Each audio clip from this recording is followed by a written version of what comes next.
Okay, let's do it again. Ready? Cameras Welcome, on. ECS 16A. Woo!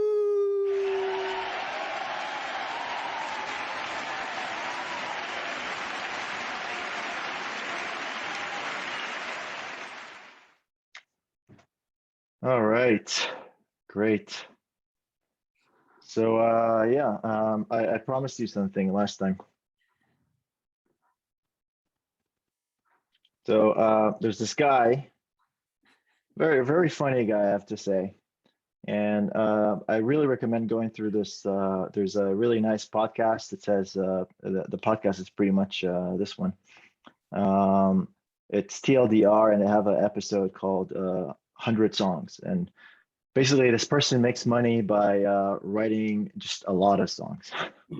And it says 14,000, but by now it has like 20,000 songs has been written, put on Spotify, and basically on everything. So like you can see, you can even find almost everybody's birthday, almost everybody. So yeah, but I promised you the one song that is my favorite. So let's have it.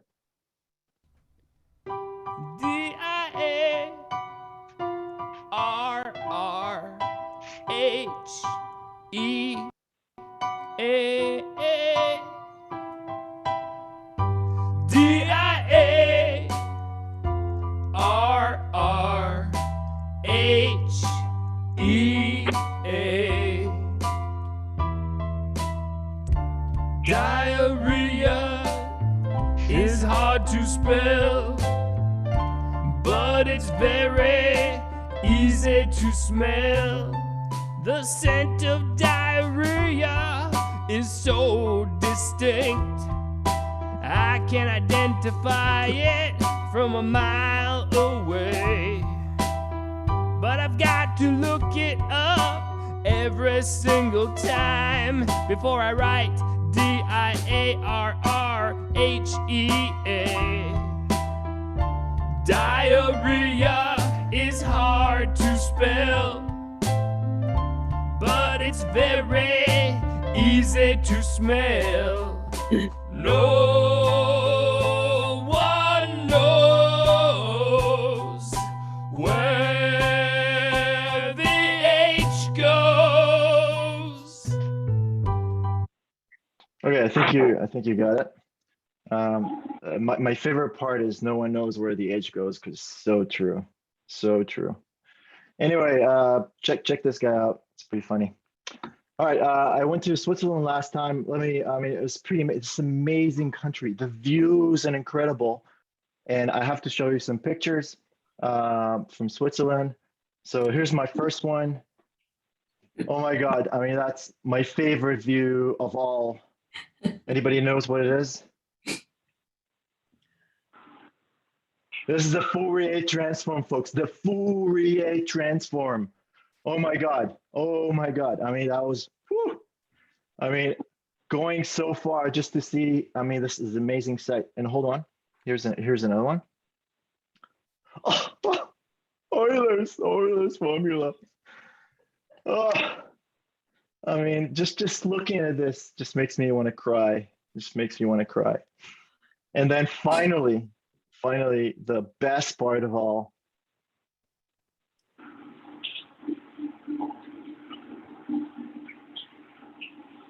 Oh, what's going on? We have the audio. The audio, but the video is not playing. Oh no. Oh, anyway. And I think something got stuck, so let me try it again. Sorry about that. Of course, something's going to go wrong today. Is it your favorite lecture today? Oh yeah. Oh my God, this is my favorite lecture. Oh my God, this is by far my favorite lecture. This, like that. And like This, like that. there you go. This, and like that. This, I mean, and like how many that. places you have the opportunity to do like this and like that in person? I mean, really. Anyway, it was a great trip. Just for that, it was worth it. I've been asked for by the TAs to have some announcement. So midterm 1, we posted on Piazza a Google form for requesting a room on campus to take midterm 1. If you have roommates in the course, you all must request. And no late, don't do this late, because late means that, you know, it's going to have consequences. And then please submit the form by Tuesday night, September 30th, which is in 2 days. So hopefully you're watching this class, you're watching this, and let's see how many people are actually watching this. 300. I don't know. 384. So a third of the class is watching it. So hopefully a third of the class have roommates, and that's it. All right. Some people watch on the video. All right. So last time, by the way, we'll add some added value for watching the class from now on. All the entertaining part will be just before the recording. There you go. So folks, just wanted to give you some heads up. So you're gonna miss if you're not gonna join next time. The really good stuff. All right. Last time we talked about computing the determinant. We talked about eigenvalues and eigenvectors as matrices, and gave you some examples of PageRank. And what we're going to talk about today is just more on that, just more eigenvalues. Oh, eigenvalues are, oh, I mean, like my mouth is watering. I mean, just talking about eigenvalues. I mean, like seriously. Whew. All right. Just to recap,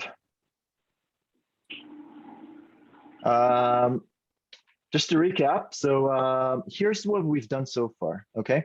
So just, you know, from the beginning of the course.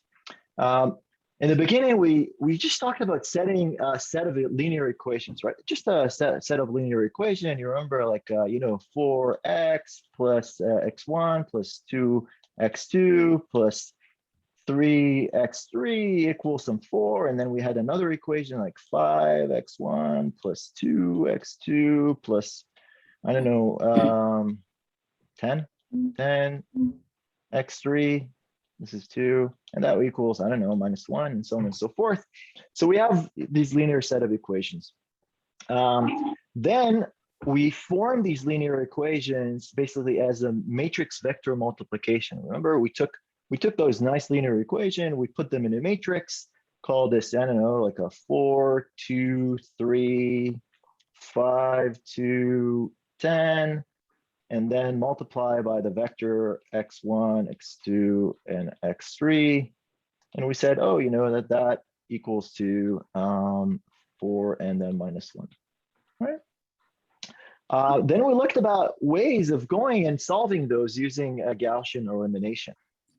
Once we did that, you know, we said, okay, let's look at those matrices again and try to interpret it in a different way, right? And one way you can interpret them as rows, but you can also interpret them as columns, or their column space. And then we talked about, oh, actually, if we look at those, this is really, you know, x1 is basically multiplying this vector and x2 is multiplying this vector. And so we can talk about what is the span of the vector, whether you can reach vectors using a linear combination. So we talked about linear dependency.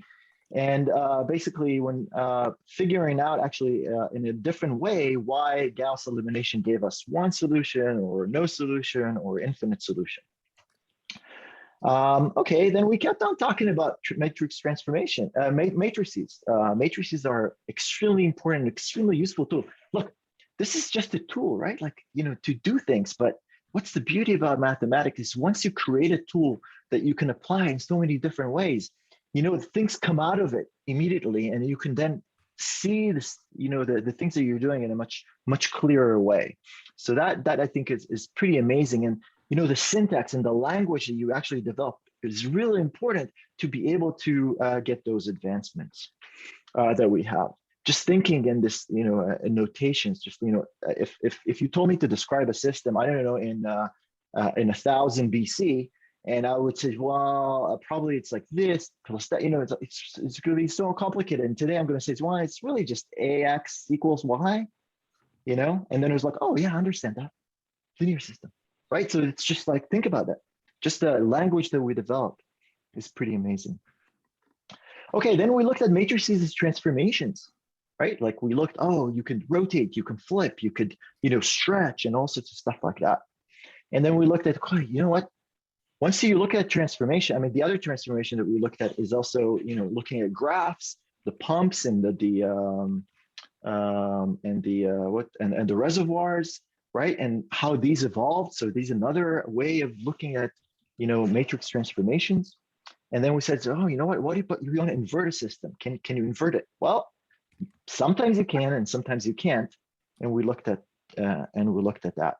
And finally, we looked at, column space and null space, all the spaces which you take a matrix and you multiply by 0 and related that to the matrix inversion, related that to Gaussian elimination. And finally, we reached eigenvalues. And that is just a beautiful interpretation. Looking at the eigenvalues of the matrix tell you so much about what this actually matrix does. And we saw some of it last time, and this is kind of pretty much what we're gonna see today. Okay. All right. So that was just a recap to kind of put you in the mind of this lecture, which actually concludes the first module of the class, which is pretty amazing. You know how we know that it's the end of the first module, Anna? No. My hair is longer. Oh. It just grows. And so by now it just grew. I did not notice. You didn't know that? Mm. Oh, well, I mean, I'm glad I'm here to tell you. Mine is also longer. Really? But yeah, 9%, the same percentage. Oh, look at that. Oh, just staring at this, like A times V equals lambda V. That is an amazing, amazing equation. And then what is when we talk about eigenvalues, there's first of all certain things that we need to do. First of all, A must be square. Why? Let's say A was not square. Well then, cover your ears.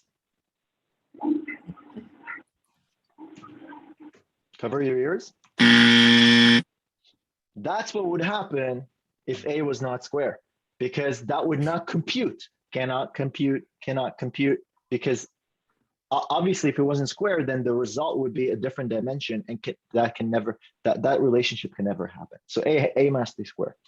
Now what about lambda? Lambda can be pretty much any number.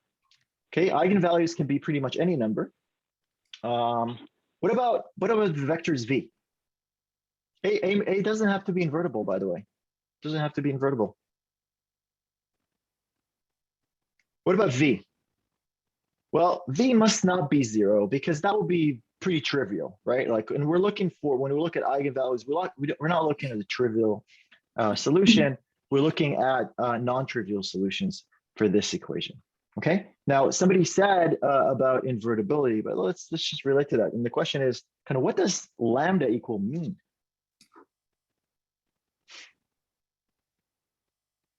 What does lambda equal mean? I mean, V is not 0.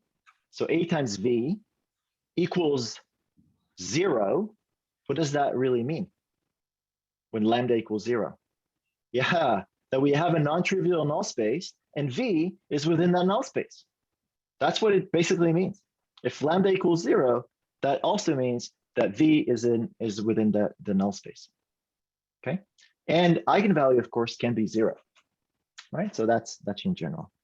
All right, let's move on. We had this definition, and let me just read it for you because it's important to have definitions. All right, so let A in Rn by n, that means it's squared.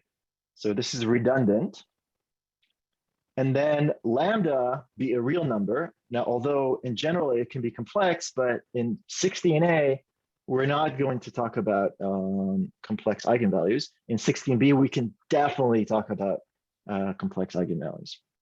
And so if there exists a vector v that is not 0, such that AV equals lambda v, if this exists, then lambda is an eigenvalue of A, V is an eigenvector of the matrix A, And the null space of A minus lambda I is its eigenspace. That's the eigenspace of the matrix A.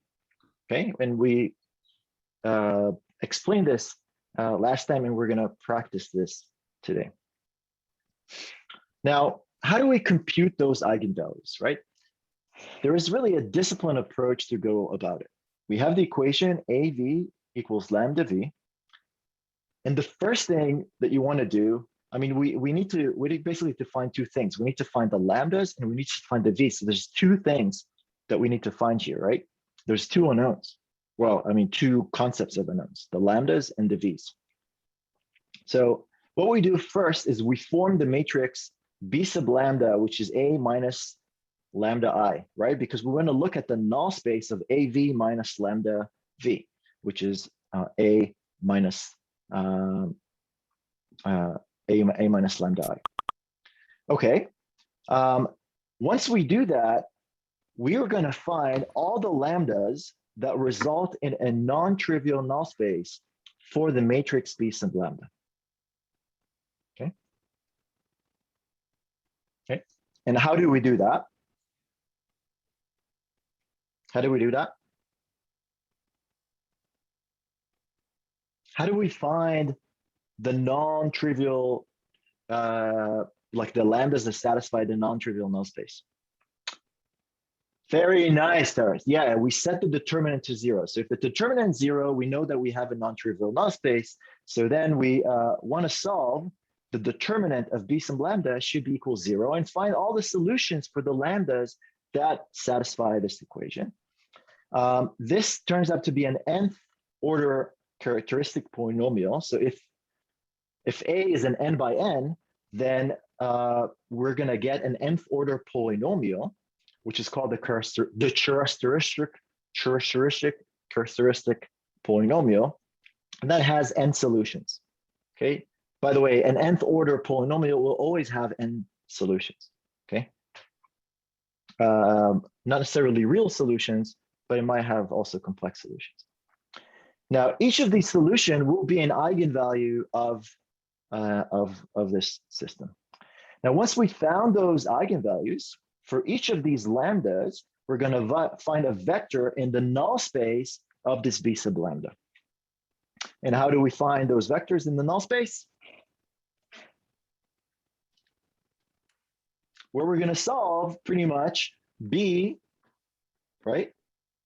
B times V equals B sub lambda equals V times V equals 0, right? And we can solve this, for example, by Gaussian elimination, right? Okay. So, oh yeah, what if the characteristic polynomial has a roots with multiplicity more than 1? Well, let's see. We're going to talk about these cases. So let's actually examine the characteristic polynomial. Characteristics. I can't pronounce it. Characteristic. It's like, why do we say characteristic if it's CH? CH is cha in English. Okay, the characteristic polynomial. How do we compute it? Well, we compute the determinant, which is pretty much, we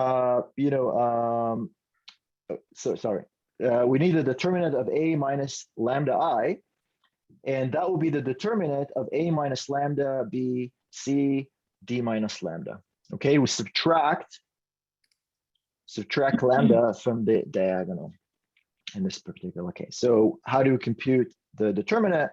We take this in green, which is positive, and subtract it from this product in the which will be the negative. And then we're going to get A minus lambda, D minus lambda minus BC. Okay. All right. So far, so good. Now, you know what? I'm going to simplify it. So I'm going to do algebra. Okay, I'm going to do algebra and just take all the factors that, I mean, they're going to have some lambda square here, and there's going to be lambda. So I'm just going to arrange those, and what I will get is lambda square minus A plus D times lambda plus AD minus BC And all of these needs to be equal to 0. Now, in this particular case, this is a quadratic equation because we're looking at 2 by 2, but it would be a third order polynomial if we'd have a 3 by 3 matrix and a fourth, and if we have 4 and so on and so forth, right? So for an nth order matrix, size matrix, we will get an nth order polynomial. All right. So, you all went to high school, or maybe some of you have not, but most of you probably went to high school or even middle school, and you learned about the quadratic equation, and you know that there are several solutions for this, and those solutions would be the following. You may have either two distinct eigenvalues. Okay, you may have two distinct eigenvalues, or you can have a single repeated eigenvalue. That's possible. That's where the parabola. So this case, when you have a parabola, you have two. And in this case, you may have one. And in this case, you may have two complex eigenvalues. And the question is, okay, what do we do? And what is the impact with all these cases? And that's kind of where we're going to go right now. Are you ready? I'm ready. Are you all ready? All right, let's go. Let's do it. Wait. What? Okay, What? I'm ready now. Okay, all right. Okay, good. Okay, so let's talk about distinct eigenvalues. And I'm going to present a theorem, okay, about distinct eigenvalues. And the theorem says the following. If you have a matrix A of size Rn by n, okay, and that matrix has m distinct eigenvalues and corresponding eigenvectors lambda I and vi. Okay, so what I mean here, again, that's a little bit weird. This is n by n, but I'm talking about m. So it's a subset that are distinct. Okay, a subset of eigenvalues that are distinct. Maybe some of them are not, but the subset that are distinct.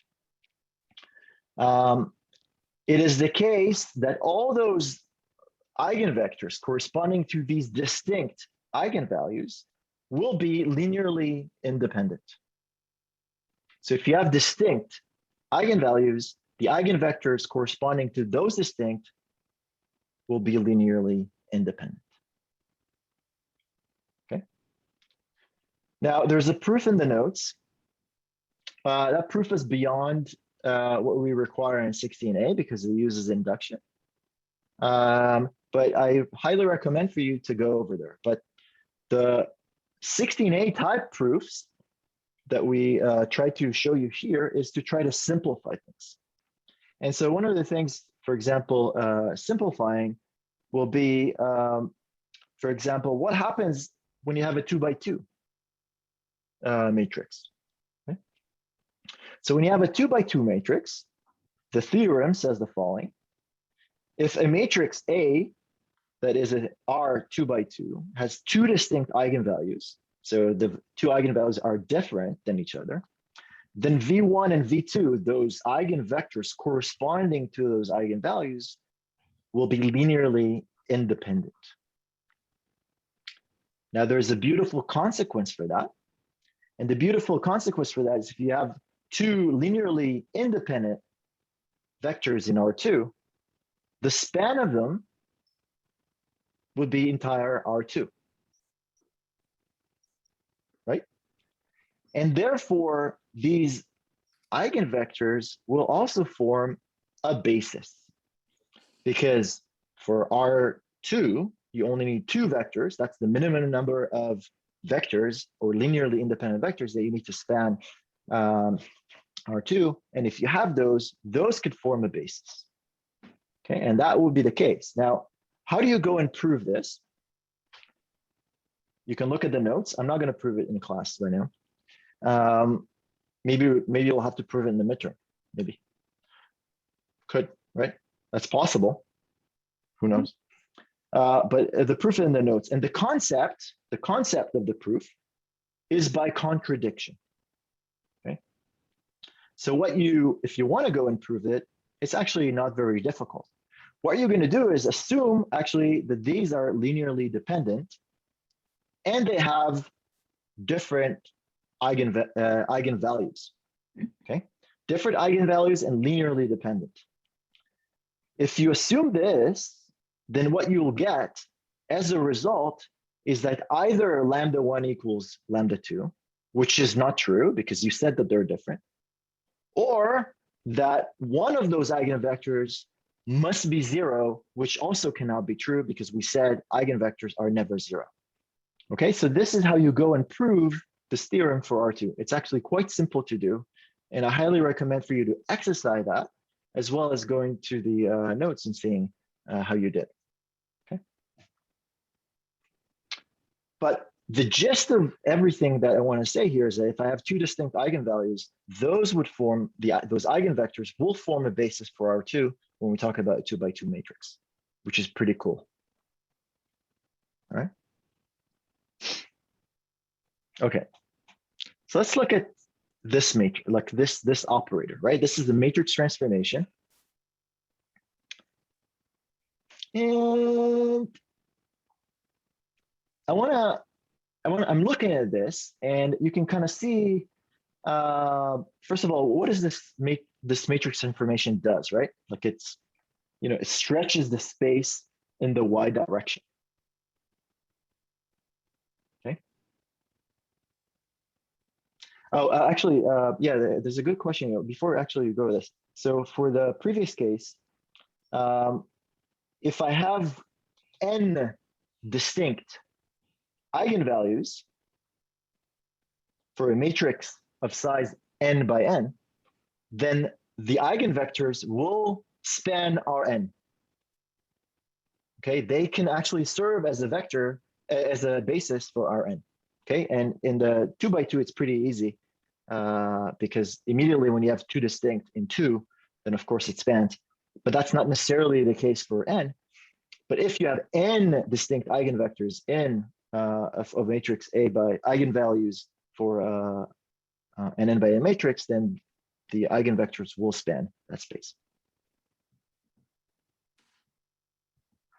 Okay, so this matrix stretches, right? This matrix stretches. And the question is kind of, okay, what is this matrix? Anybody has an idea? What is this matrix?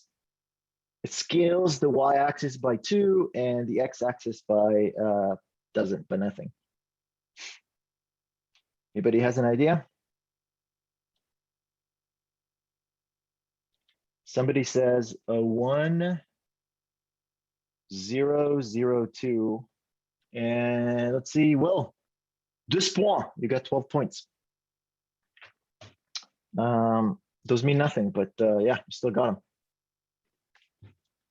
All right, so this is the matrix. And the question is, what are its eigenvectors? Well, remember, eigenvectors don't change direction. Now they can flip direction, but they need to stay on the same line, right? They need to stay on the same line. So you can actually stare at this dynamic and see, well, this red one, right? That's an eigenvector, right? Because it stays, it doesn't change. So that's that one. And what's the eigenvalue associated with that? It will be 1 because it doesn't change. And what about this one, right? It stays. And the eigenvalue for this one will be?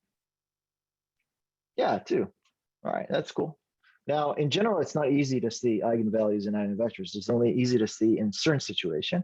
Obviously, this one is not an eigenvector, right? Because it does change direction as we scale. Okay. All right.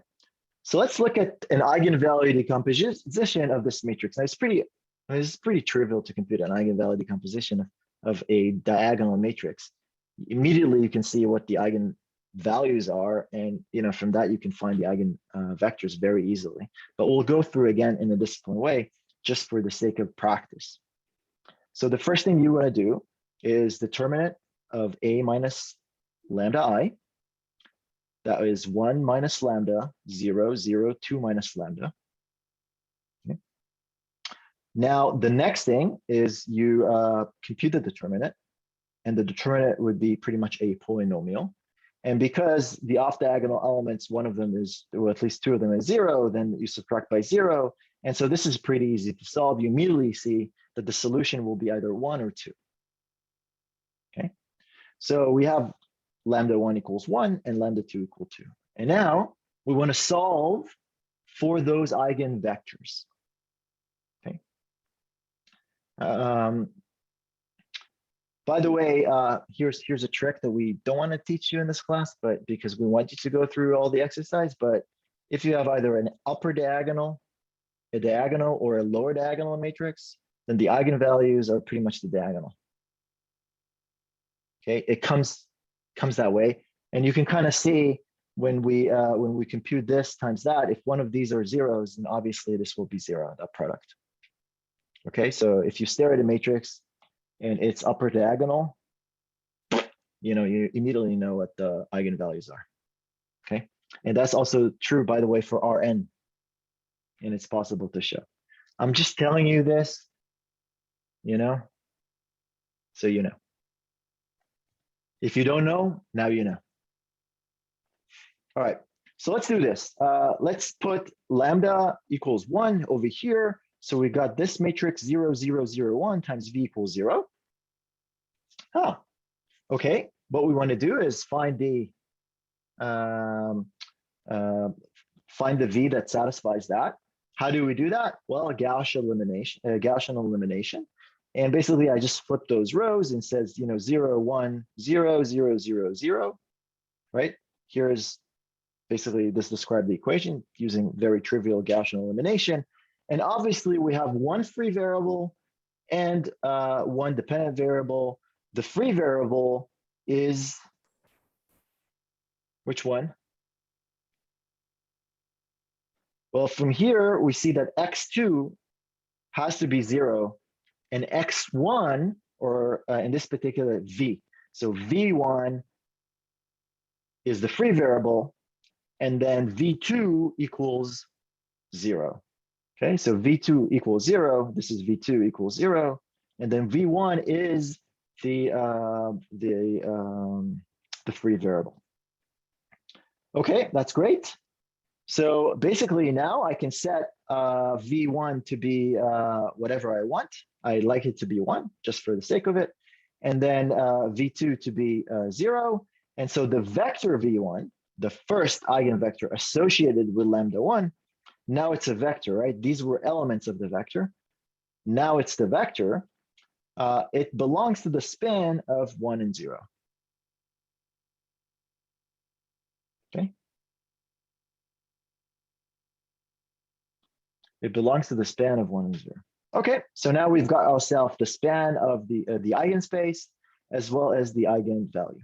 Now let's do the same thing for what is this one thing, 1x that everybody's writing, or 2x or something like that. I don't know what the question is. Do we always have to find the eigenspace when the question asks for an eigenvector? Well, I mean, if you have an eigenvector, that eigenvector spans, the eigenspace. So you can pick any eigenvector within the eigenspace, right? So, because there's really lots of degree of freedom which one is the eigenvector. Anything that is within the span of this would be an eigenvector. Okay, I can pick 1, 0 to be eigenvector, but I can put 2, 0. Any number you favorite, Anna? Favorite number? 7. Oh, 7, 0. 7, 0 would be another eigenvector. Okay. All right. So now we're going to put a 2, and when we put a 2, we get a -1, 0, 0, 0, and we want to find the vectors that span the null space. In that case, again, we use Gaussian elimination. It's trivial in this case, I know. And in this case, will be, again, I normalize this to 1, so I get 1, 0, 0, 0, 0, 0. Now the free variable is v2, and v1 actually equals 0. So v2 is the free variable, v1 equals 0. So v2, the vector, is in with a span of 0, 1. Okay, so our eigenvectors are going to be along the either x-axis or the y-axis, and the one along the x-axis associated with eigenvector 1, along the y-axis is associated with eigenvalue 2. And obviously, as you stare at this long enough, you see that, yeah, that's kind of what I got, right? After I had a vector, in this direction, the x direction, it didn't change. I had the vector in the y direction. Well, that was scaled by a factor of 2, but it stays with the direction. Now, the question to ask is, what about this dude? What does this vector does, right? Like, is that an eigenvector? No, it is not. So let's go and look and try to interpret from an eigenvector, eigenvalue point of view, what would happen to this vector when we multiply this matrix times that vector. So let's call this vector v3 just for the sake of it. Okay, it's not an eigenvector, it's just a vector. Right, let's see what's going on. Okay, so this is my matrix. These are my eigenvalues. These are my eigenvectors. Okay, and I know that A times V1 equals 1 times V1. And I know that A V2 equals 2 times V2, because those are eigenvalues and eigenvectors. And now the question, what about V3? Eigenvectors, remember, don't change direction. They could flip, basically multiply by the negative, like it's negative, right? They can flip, but they need to stay in the same line. Okay. In 2D, it's a line. In 3D, it's like. Yeah. All right. V3 is 1, 1. And I want to know from an eigenvector perspective, an eigenvalue, like what does this matrix operate on? Well, this, it looks like a 1, 1, but it's not exact. I mean, it is exactly a 1, 1. I mean, to be honest, it is a 1. But I can write V3. Remember, when you have distinct eigenvalues, those span R2, right? So they can be used as the basis for R2. So let's try to describe V3 using that basis. And I can say, and this is really a trivial basis over here, right? That basis is 1, 0, 0, 1, which is also the, like E1 and E2 that we defined in the beginning of the class. Okay, so V3 is 1, 1, but it's really 1 times V1 plus 1 times V2. That's what 1, 1 means effectively. When you write this, you have to remember that this is really 1 times 1, 0, and this is 1 times 0, 1. That's what it means when we write a vector 1, 1. It is a linear combination of those basis functions. Okay. And can we always compute this? If we have distinct eigenvalues and we're at R2? Can we always do that? Yes, we can, because we showed or claimed that those eigenvectors span R2. So I can write the matrix multiplication A times V3 in a different way now. I can write it as A times this linear combination of the eigenvectors. Now, somebody with a good, rationale, she's like, why the heck are you doing this? I made this look way more complicated than just taking this diagonal matrix and multiplying with 1, 1. I mean, come on, Mickey. No, the reason I'm doing this is because this matrix, first of all, doesn't have to be diagonal. It would apply to that there. And that matrix doesn't necessarily need to be a 2 by 2. It can be 1,000,000 by 1,000,000. In that case, maybe it would be worth to do what we're going to do right now. Okay, that's the idea. Okay, so we're just changing the way we're writing 1, 1 by doing this. But really, what is A times V1? Well, we know what it is. And what is A times V2? Well, we know what it is. So I can open those brackets and write it as AV1 plus AV2, right? Because we have just the one before them. But here's the beauty. Now you take A and you multiply by an eigenvector. So you know it's V1 because it's associated with eigenvalue 1. And when you multiply A times V2, you know it's 2 times V2 because this is an eigenvector with an eigenvalue 2. So this is really the magic here. This 1, 1, what happened to it? Well, part of it that was in the direction of V1 stayed the same. And the part of it that was in the direction of V2 was stretched by a factor of 2. And that's why we got our solution 1, 0 plus 2 times 0, 1 equals 1, 2. That's a different interpretation of the same thing, but in a much nicer and more visual way. Now you can say, oh, I got like arbitrary vector. I don't know what's going to do. Well, let's decompose it into its component in the eigenspace. And then it's pretty trivial then to see what's going to happen to each one of those components and then combine those together. And we're going to do it again.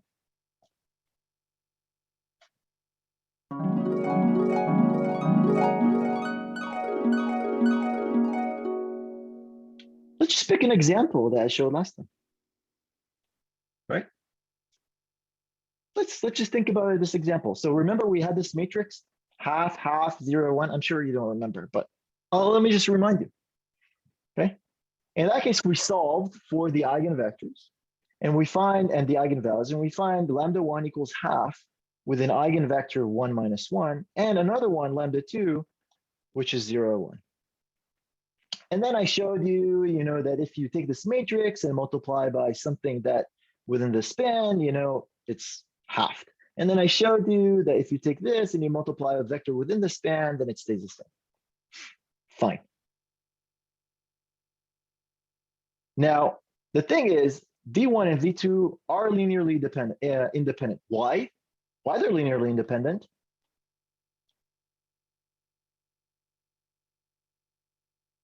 Duh, right? Because the eigenvalues are off, different. Okay, well, that means that this is the basis for R2. So now the question, what about the vector 2, 2? I want to compute A times 2, 2. I want to understand what's going to happen there. Yes, Aiden. Yes, Aiden. Oh, my bad. That was an accident. Oh, no problem. Well, at least you didn't, the water in the bathroom. Appreciate it. But Aiden finds you funny. Okay. All right. So, where was I? I lost my thought. The question is, what about Oh, yeah. vector 3? But what do I do without you, Anna? Yeah. What about 2, 2? Well, 2, 2. Well, I can write 2, 2 in different ways, right? I can write V3 as some linear combination of V1 and V2. There will be some alpha and beta that would satisfy that, right? Right? Okay, well, what is this alpha and beta? How do I find them? Well, for 2 by 2, it's pretty easy, but what do you do for a million by 1 million, right? Like, if you have a million, it's not that easy, right? So what you do is you form a set of linear equations. How do I do that? Well, I want to find, if I have this vector V1 and this vector V2, basically writing this says 1 minus 1, 0 minus 1 times alpha beta equals 2, 2. Can you see that? Can you see that this is exactly the same as that? These are the unknowns. This we know. This is V1 and this is V2. And this is V3. So a linear combination of V1 and V2 multiplied by alpha and beta will be that. Well, now I know how to solve it, right? I know how to solve this. Well, Mhm. how do I solve this? Gaussian elimination, right? Well, I'm just gonna do it like, 1, 0, minus 1, 1, 2, 2, and then take this row and then add to this one, and then I've diagonalized it, right? So that should be pretty trivial. And when I do that, I get 1, 0, 0, 1 and with a 2 and a 4. So that means that beta would be equal 4, or beta, or beta, or beta. One of them will be equal 4. And then alpha will be equal 2. Okay. All right, I found them, 2 and 4. Woohoo!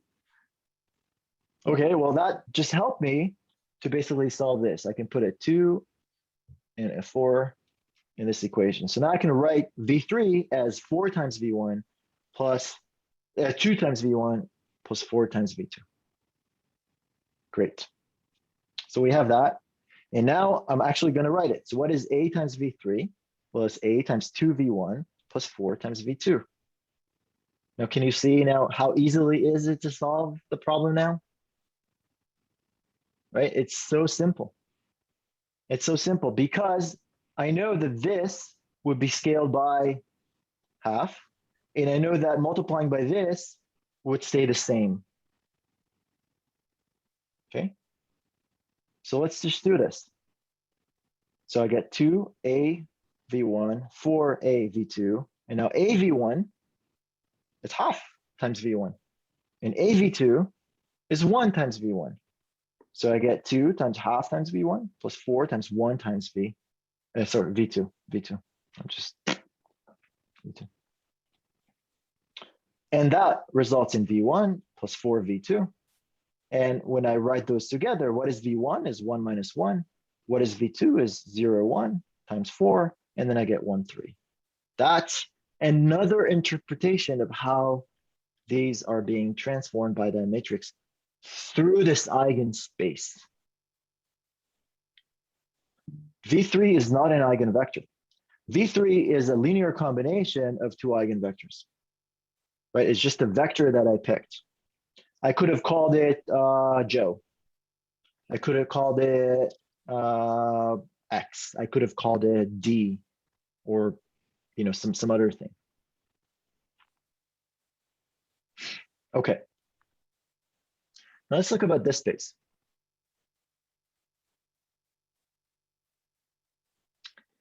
The question: if we had a 100 by 100 matrix, we wouldn't be able to simply multiply it by a 2 by 1 with a 2 by 1 matrix anyway. Or hold on. Somebody said 100 by 100 multiplying by 2 by 1. When you do that, shut your ears. Shut your ears. Doesn't work. 100 by 100 will have 100 eigenvalues. Okay, maybe not distinct, maybe yes. Okay, but let's look at this matrix. This is interesting. What does this matrix do? It scales everything by 2, right? X and Y scales by 2. Anybody that has an idea what this matrix is? Identity matrix? Identity matrix does nothing. Nothing. Well, it goes from 1 to 2. Yeah, thank you. So it's 2, 0, 0, 2. Okay, 2, 0, 0, 2. What are the eigenvectors? That is interesting. Look at all those vectors. They all scale, but they all stay in the same direction. Can she be an eigenvector? Yeah. Can they be an eigenvector? What about him? Ah, all R2 could be our eigenvectors. Interesting, huh? Interesting. Let's look at now the interpretation. This is the matrix. Okay, all right. We are going to disciplinarily try to find the values in eigenvectors. So we're going to determinant of A minus lambda I. It's 2 minus lambda, 0, 0, 2 minus lambda.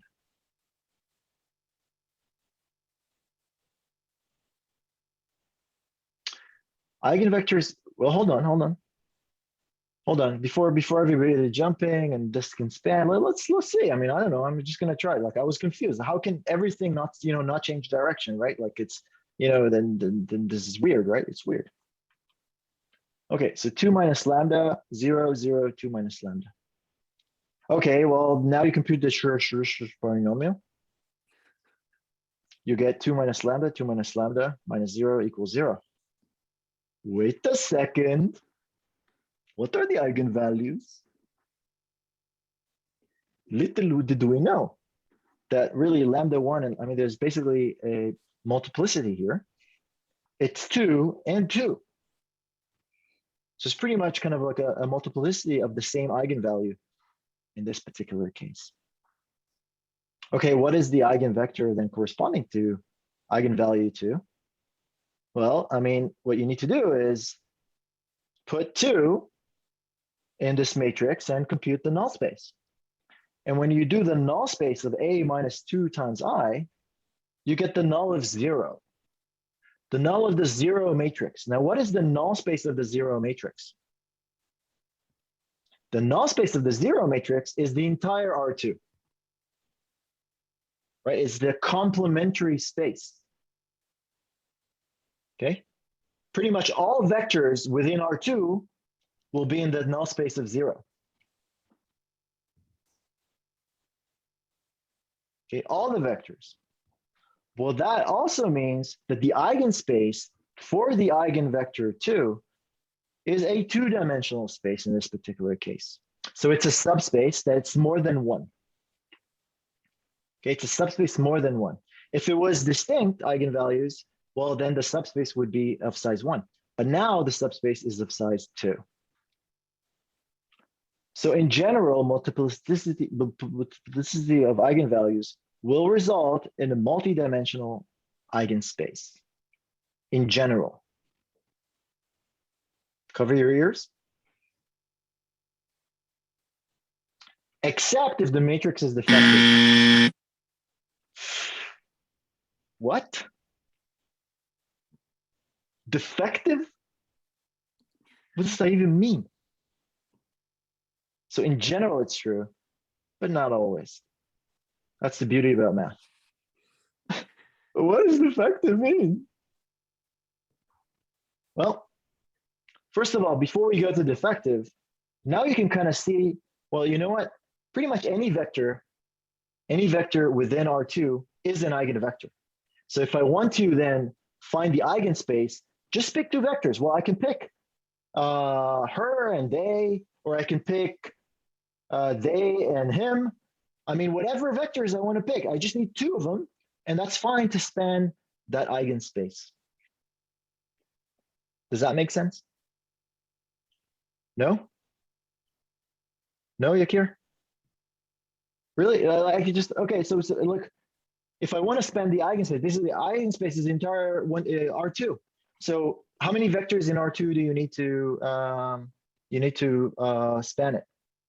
Span R2. 1, is 1 enough? No, you need 2. So, but that choice of which one is arbitrary. I can say, it's span, the eigenspace is the span of, I don't know, 1, 0 and 0, 1, right? I can say that. Well, that'll be easy, but I want to just make it more complicated. Why not? Let's just say it's 1 E and then minus pi 2 to the power of 10. Those are independent, and each one of them is an eigenvector. And so, that's fine. They span the entire eigenspace. Okay, does that make more sense? Yeah, you feel me? So pretty much the fact that you're saying that any vector in R2, like you just choose like two vectors and it spans the eigenspace, but like let's say you only have like two vectors, right? That are they're not dependent. Can you automatically those things also span R2? Yep, absolutely. Two vectors that are independent in R2 span R2. Three vectors that are independent in R3 span R3. Are they orthogonal? No. Maybe you want to choose them to be orthogonal because it'll be easier. I don't know, but it don't have to. Okay. Let's look at a defective matrix. Here's a transformation. This is called shearing, right? It's a shearing transformation. How many eigenvalue vectors do you recognize here? Is there a vector that's not changing? There is one, right? There's one that's not changing. And this one is this one. What about any other vector in R2? Can you identify another vector that's not changing direction?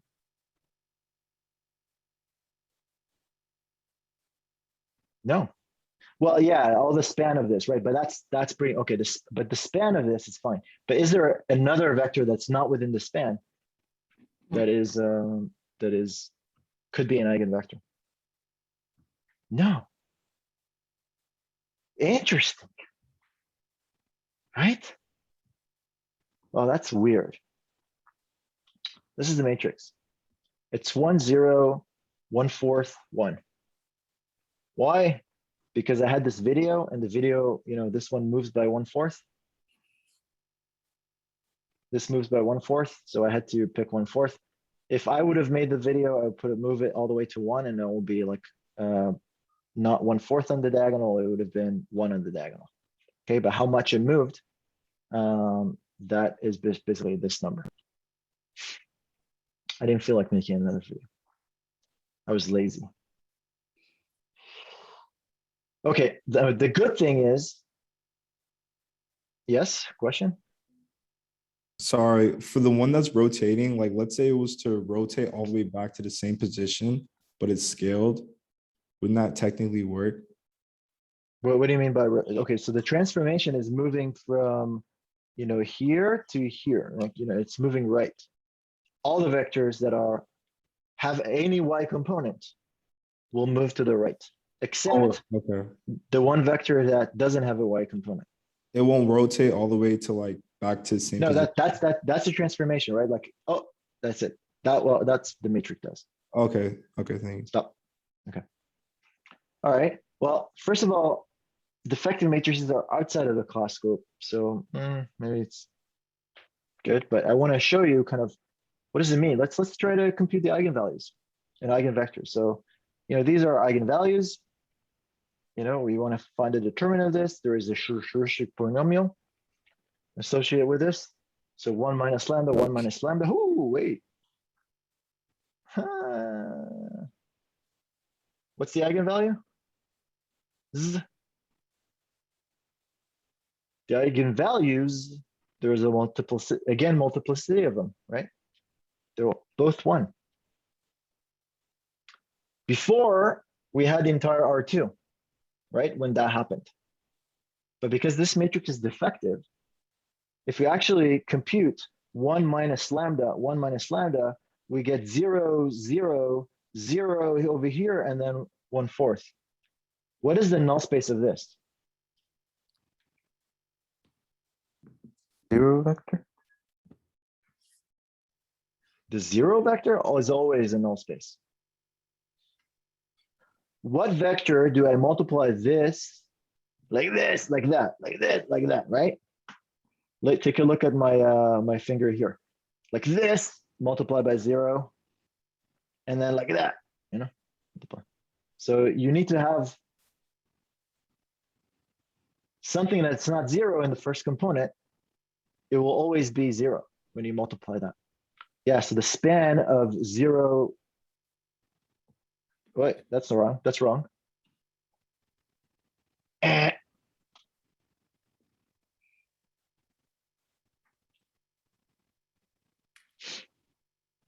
Right? Let me correct the notes.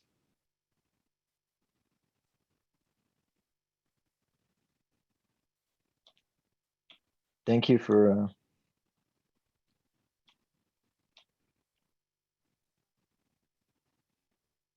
okay.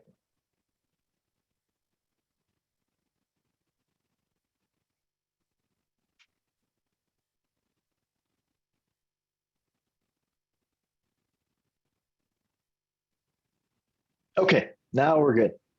Okay, so V1 is in the span of a one-dimensional space. It is just one-dimensional space. So that's very interesting. Eigenspace is only one-dimensional, not two, even though you have a multiplicity of eigenvalues. Right, so that is really strange and weird, but that's the case for a defective matrix because it's effective and it can only have just that. Okay. There's very few defective matrices among all possible matrices. This is a very small subset, but they do exist. Okay, so now let's look at this transformation. Yes, Mihai. I'm kind of confused on the problem that we did before this one, how we can say that the null space of just a zero matrix is R2. Yeah, so the R2, okay, 0 is the trivial null space of R2. So it's just a trivial null space, that's it? Well, oh, hold on. 0 is the trivial null space of R2, right? Mm-hmm.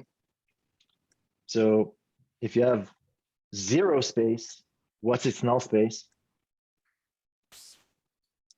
0? No. Or R2, right? Anything, basically. Right? Oh, like itself, because anything, yeah, okay, never mind. That makes sense. the entire R2. Okay, so let's look at this transformation. How many vectors stay in the same direction?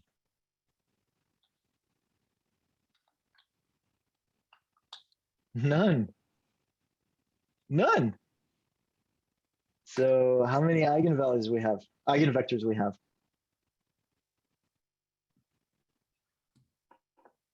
All right, that's where it gets interesting.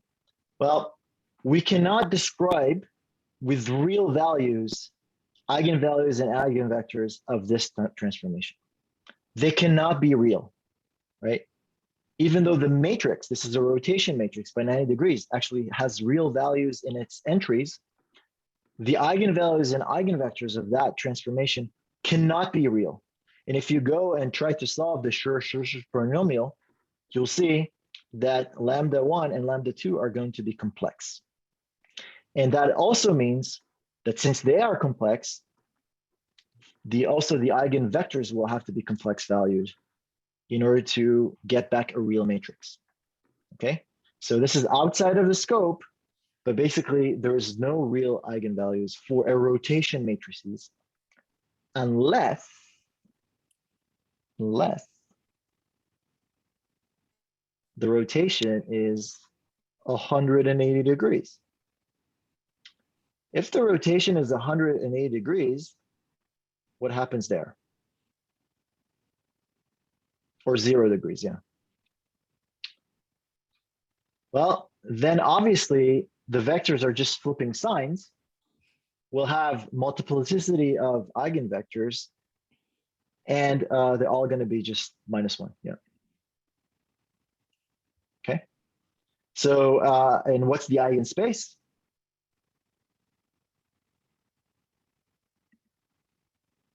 What's the eigenspace? If both of them are -1, it's all R2, right? The entire R2 is an eigenspace. Okay, I think you got it. I think you got it. Well, at least some of you got it. Yeah. Woohoo. Yeah.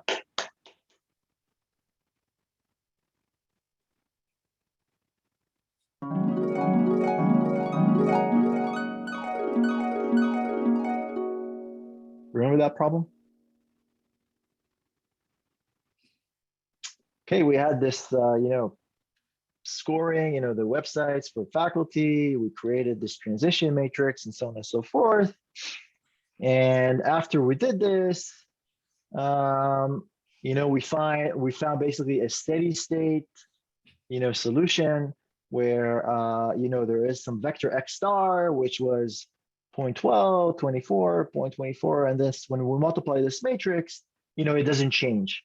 And that was a good solution because basically it tells us if someone kind of, ends up going between all these websites, they're going to spend about 12% of their time on 40% of the time they're going to spend on Laura's website. They're going to spend 24% of the time on Anna and Gurija, and then they're going to spend only 12% of the time on me. Okay. All right. Well, that was interesting. And then the way that we did this, if you remember, was pretty much start with some x0, which was equal ranking, and then propagate this. Basically, I feel there's a delay here for some reason. Okay, and propagate this. Wow, 3 seconds delay. Okay, can you hear me okay? Yes. Okay. So we basically propagate this, and then we got to, this was the value at t equal 1, this was the value at t equal 2, and this was the value at t equal 3, and so on and so forth. But at the end, we converge to some, steady state value, and that didn't change anymore. And nobody really asked, like, what the heck? Like, why would that be even, like, why would that be even possible? Like, why would that converge at all? Like, it doesn't, there was a reason. The matrix is conservative, right? When you sum along the columns, then they all equal 1. Well, that's a reason, but but what does it really mean? So I think it's important to understand that from an eigenvalue vector point of view, what is going on for this system. And this is exactly what we're going to do now. So we have the system x of t plus 1 equals ax times x of t. And we're going to assume that lambda I are distinct for this system. Okay? If they're not, well, I don't want to talk about this case, but we're going to assume that they're distinct. And because they're distinct, the eigenvectors will span Rn. Okay? We're good with the setup? All right. So x1 equals a times x0, right? That's the first step. And the question is, what would happen if you put it, like, you initialize the system not with an eigenvector, but you initialize with an arbitrary vector? Well, let's look at how this vector, obviously the eigenvectors span Rn, so we can describe x0 as a linear combination of those eigenvectors, right? Well, that'll be an interesting interpretation to do, because we saw that before, so let's do it now. Okay, so I wrote x0 as a linear combination, alpha 1 v1 plus alpha 2 v2 all the way to alpha n vn. Now, can I do that? Yes, because I said that these span Rn. And so now I've got a times all of these. Okay, let's open. I open the brackets, and now I've got alpha a times v1, alpha 2 a v2. Hold on. Alpha v1, I know what it is. I know what it is. It's lambda 1 v1. And alpha at a times v2 is lambda 2 v2. And then a times vn is lambda n times vn.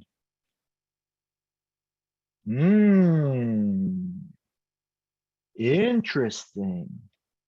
Okay.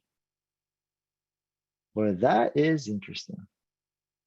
Does it add anything? No, doesn't actually.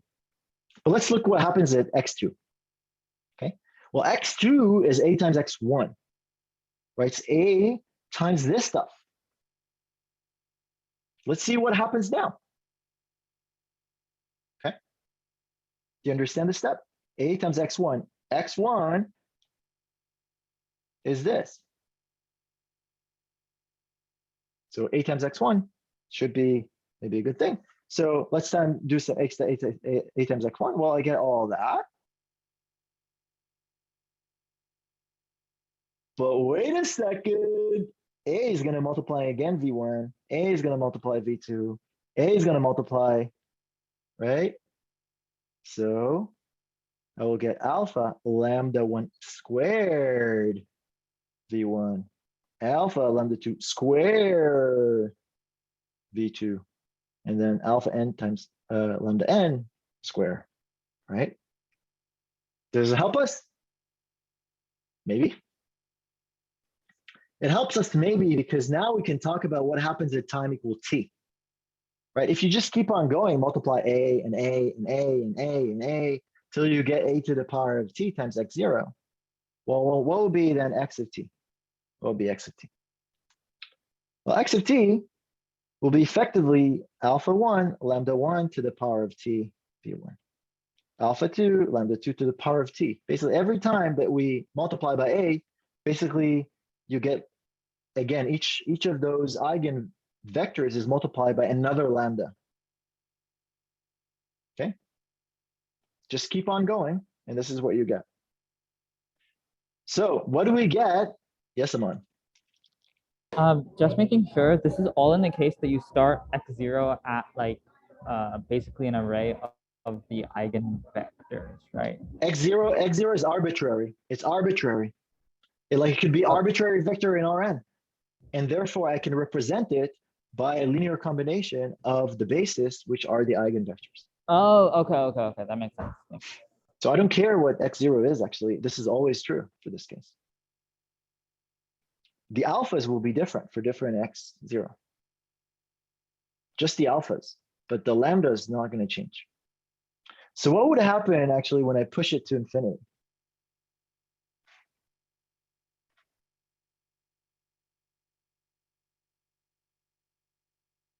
Well, t will go to infinity.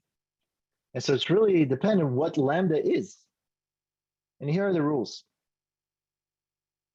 If lambda in its magnitude is less than 1, then lambda to the power of t will be equal, actually, it needs to be lambda I, all of these. Right. It needs to be, it is going to converge to 0. If it's less than 1, lambda to the power of t will converge to 0. If it's equal 1, then it's going to stay 1. If it's negative 1, it's just going to oscillate. And if it's bigger than 1, it will blow to infinity. Interesting, huh? Okay. So back to our problem. Well, our problem for this page rank was that lambda 1 equals 1. And this was V1 associated with it. Okay. But if you actually compute the other eigenvalues, well, and these are the other eigenvalues, and these are the eigenvectors, I computed it with NumPy, type, like with Python. And so these are the eigenvalues, and these are the eigenvectors associated with these eigenvalues. Whatever, I mean, those are the numbers I got. So now, okay, well, you stare at these are less in magnitude than 1, all of them. Only this one is magnitude 1. So what happens when I compute x of t, which is a to the power of t, like a times a times a times a t times x0, whatever x0 is.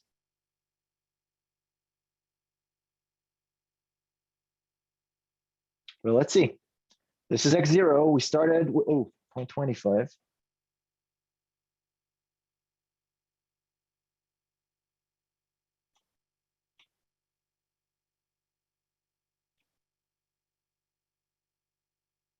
Yeah, we started with this. And then we can represent x0 as a linear combination of those vectors, those 4 vectors, right? Those 4 distinct vectors. Okay, I'm going to do it pretty quickly. Basically, we don't know what these alphas are. We're going to set a linear set of equations. Those linear set of equations are going to give V1, V2, V3, V4 over here. And then that should be equal to 1/4, 1/4, 1/4, 1/4, which is x0, right? So this is some matrix V. This is alpha vector that we don't know. And then this is x0, which is 1/4. And we want to find those alphas. Okay, well, V times alpha equals x0. How do you solve it? Either via Gaussian elimination, or you compute the inverse of the matrix V and multiply by x0. That's another way of doing exactly the same thing, right? Because if you multiply both sides by the inverse of that matrix, you get alpha equals V to the -1 times x0. That's another way of solving exactly the same thing. Is V invertible?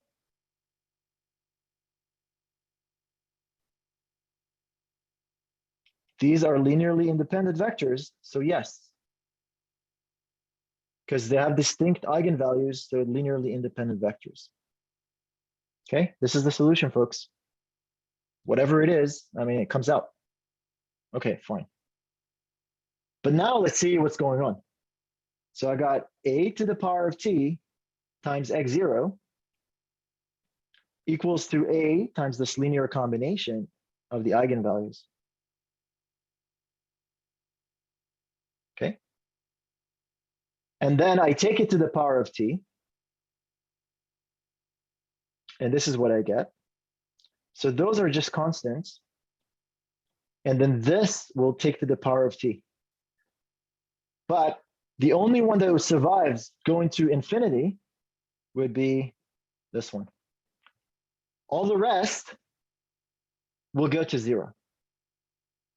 So the limit of a to the t times this would be equal to v1. And that's why we converged. Okay. That's why we converged to v1. V1 was pretty much what we were looking for.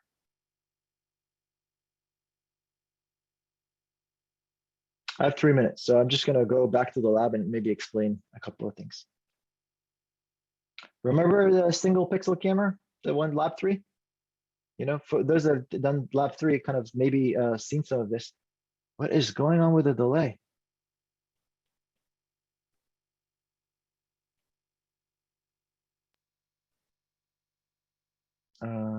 Airplane.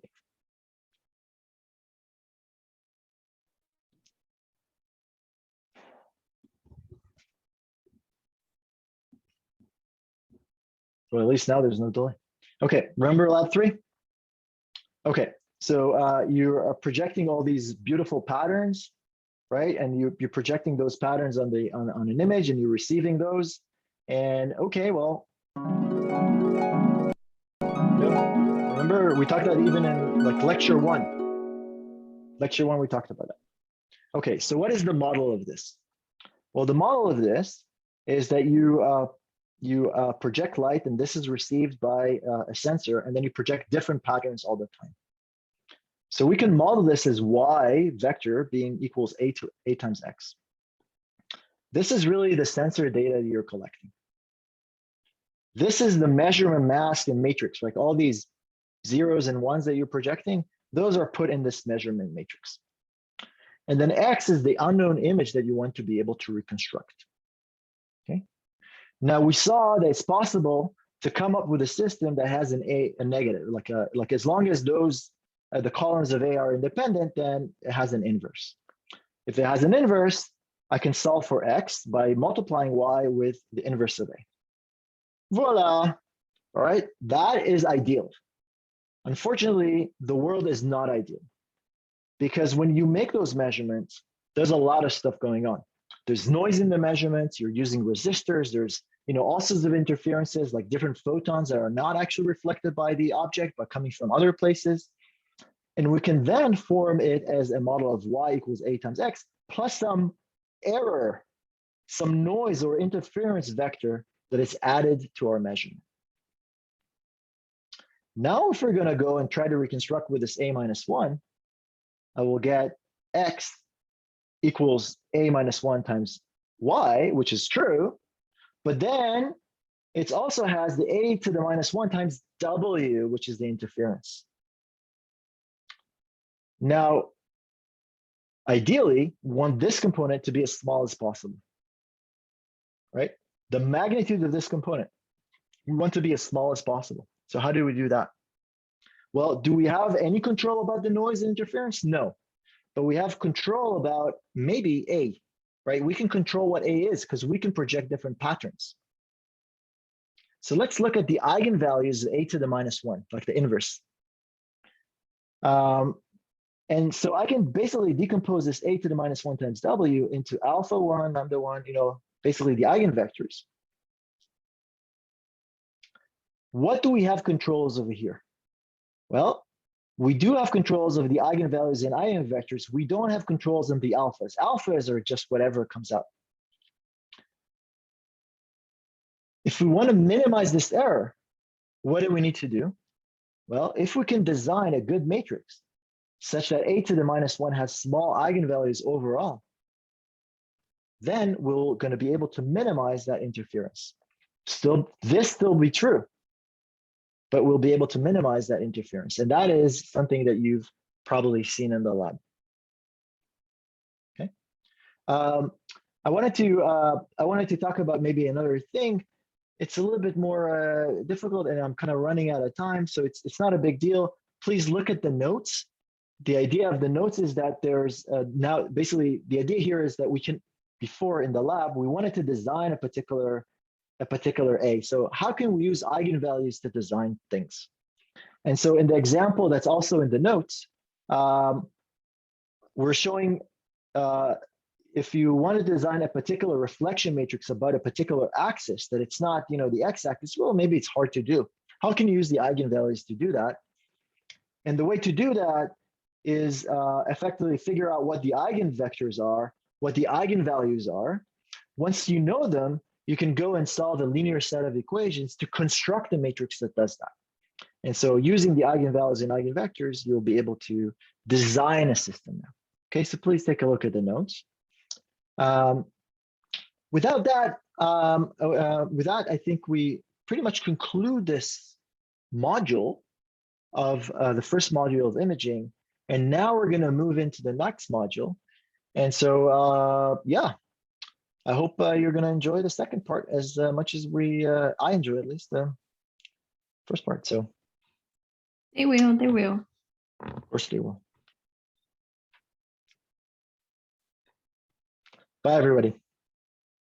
Bye, everyone. See you on Thursday.